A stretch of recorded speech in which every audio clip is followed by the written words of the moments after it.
Hello and welcome to another episode of Middleborne Arms. So today we are starting out with, I think, one of the coolest and most awesome swords ever created, and it is the Scottish Claymore. Someday my quick sketches will get better, I promise, I think. Well, of course, as always, start by cutting everything out. That is after I've already milled all the wood and, drawn all of my marking lines and made sure that I have the design more or less in place. These suckers are really long.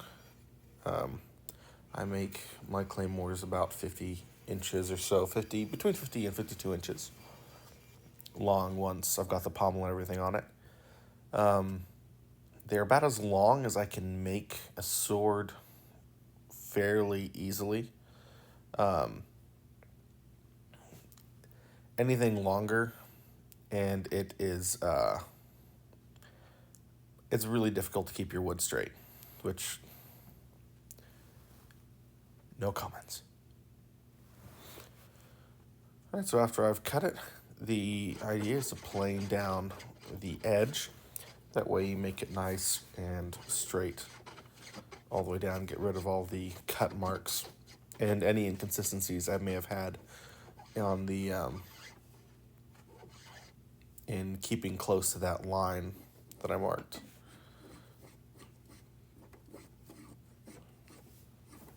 And the spoke shave I used for the tip, because that's kind of really the only way to get the tip to work. And then doing it on the other side. So, one of the things that I love so much about the Claymore is actually not related to the Claymore itself. It's that the first sword I ever owned was, in fact, a Claymore. And this Claymore, to be exact. This is me in my younger days, back when I had hair. So, yeah, the thing is a little bit huge. And for reference, I am 6'2". And that is where this sucker comes on me. It's my baby. Love it. But anyway, yeah, the Claymore holds a little special place in my heart for that reason, and also because of my Scotch-Irish heritage. And I didn't actually see the movie Braveheart until after I'd bought that sword, so it's not because of Braveheart, though Braveheart is pretty darn cool.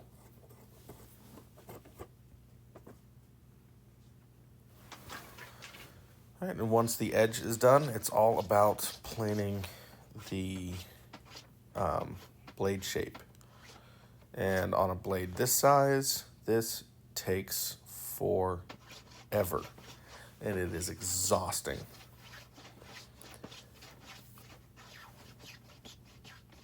Hand planes are, I don't know if they're meant for this, that plane itself is meant for this kind of wood.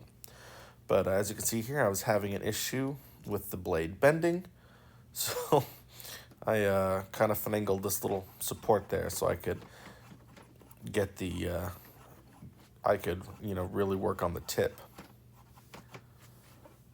And yeah, this piece of hickory, I think, was absolutely beautiful with the dark kind of rings that came around and the way the color plays.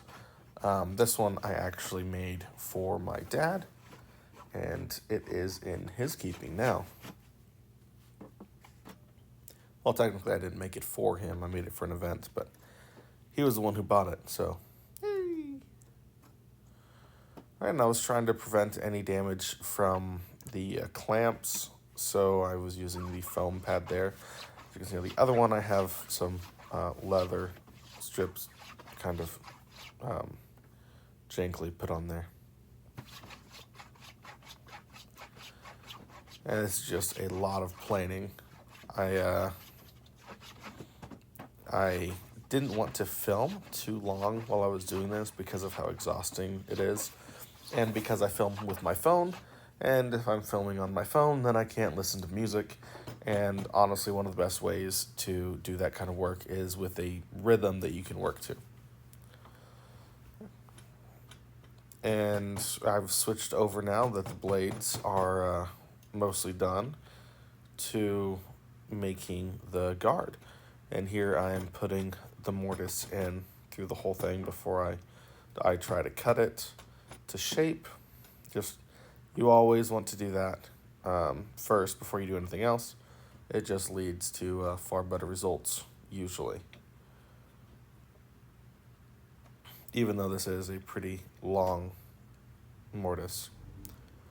And a pretty wide one too, as I hadn't done any shaping on the handle. And the Scottish Claymore is just, it's one of the coolest great swords.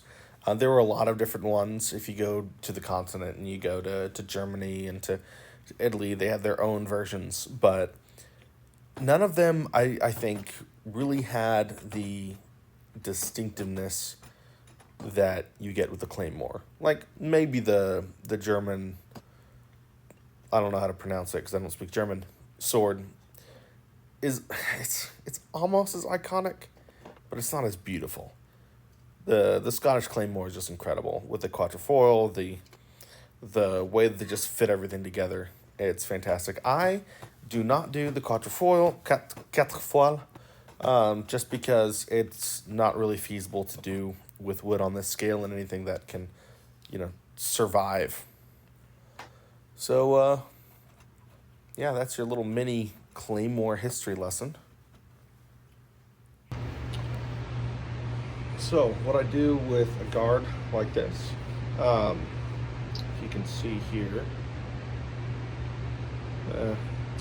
light's kind of obscuring the drawing, but got it drawn out, and I want to mortise a hole through here so that I can fit the sword in before I cut this out on the bandsaw. I actually didn't do that with the previous one I made, and it caused me a bunch of issues. So that's what we're trying to do.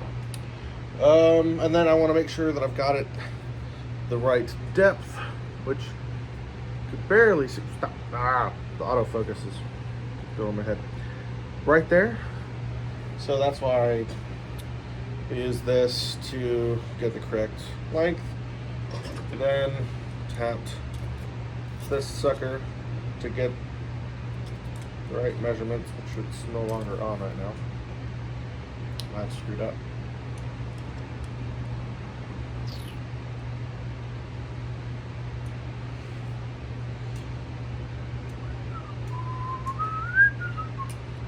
Well, even if I didn't, that's fine.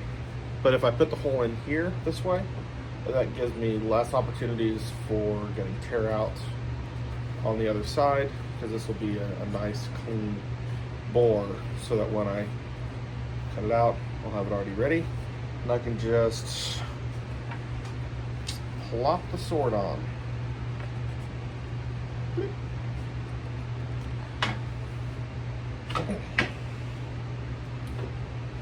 And there we go. And with that, we can now watch as I take this over to the bandsaw and hopefully don't cut any fingers off. You just never know when you use these things. Also, the amount of really dense and tough wood I use makes it it's really hard on the bandsaw blades. I put them through quite a bit. But yeah, this is how I tend to try to cut the shape in. And of course, you refine it down the road. But like I said in my previous video, I like to have, I don't want it to just be oh man, gosh, that cut scared me watching it. Not because I was worried about my hand. I thought I was doing it wrong, which is stupid to think because I've already made the sword. Anyway, I like it when, there's tapering, there are bevels, there's all kinds of things. And there's my little tape ball. Little ball of tape. And this is sponsored by Celsius. I'm just kidding. I wouldn't get sponsored by people who use the commie temperature measurement. Gross. Why would you use Celsius when you can use Fahrenheit? I mean, not that I can spell Fahrenheit, but I can use Google to tell me how it's spelled, so yeah. And just refining that shape. here I'm cutting in the spot that I fit the blade into. You can't really see it very well just because I don't have a really good angle here. But I mean, hey, there's some shots of my shirt, so I know how much everyone loves watching shirts do things. That's definitely why I watch YouTube. But yeah, so you can see there, and it just slots right in. And then it's just refining it up the grits, really, with the sandpaper. I do believe I went up to 320 on everything here. So just to make it super, super smooth.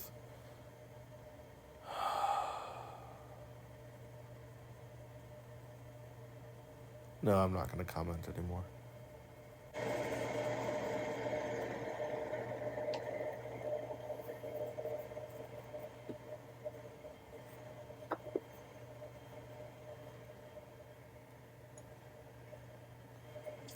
It slots on really nicely, and it just looks gorgeous. The walnut is incredible. I love it. Right here, I'm going to add a bevel or chamfer or edge or profile or whatever you want to call it to the handle. It just kind of gives you something a little bit more to hold when it's in your hand, and it makes it really comfortable and takes away some of that bulkiness that comes with it. Of course, I do that with my Shinto rasps and my somewhat new sanding file rasp thing. And here I am trying to get the shape for the pommel that I want. I didn't film myself cutting it on the bandsaw for some reason. I think that actually would have been somewhat interesting to see. But this is how I'm getting that extra little diamond look to it.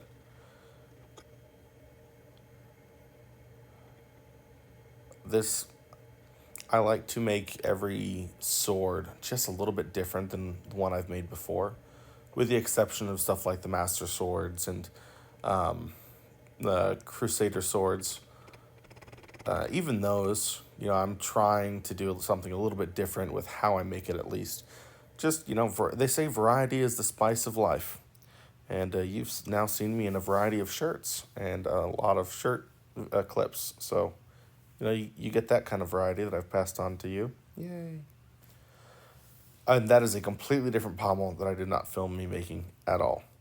Because I was making 2 of these swords at the exact same time. And I didn't want to film every aspect of doing both of them. Again, when I'm filming with my phone, I can't listen to music or podcasts, and I like to listen to stuff while I work. It helps the time go by and helps me to focus on the task at hand.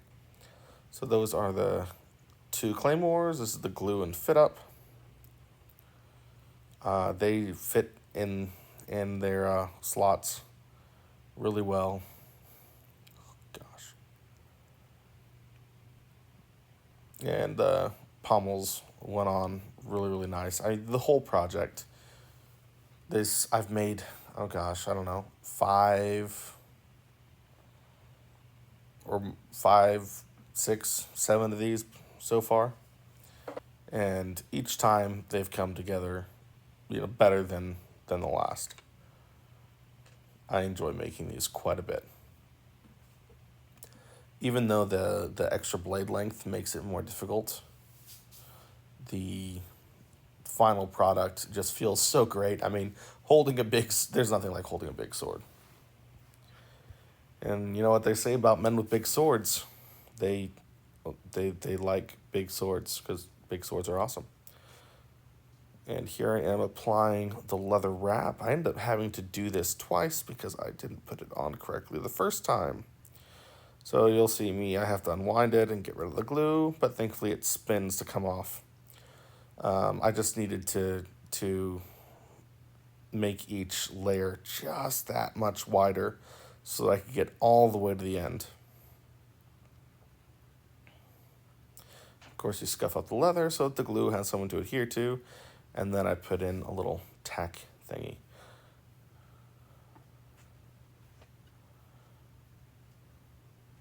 And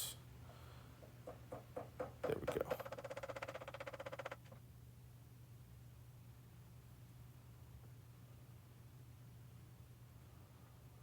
I'm just inspecting it, making sure it's looking good, and here we go. These are my 2 finished claymores.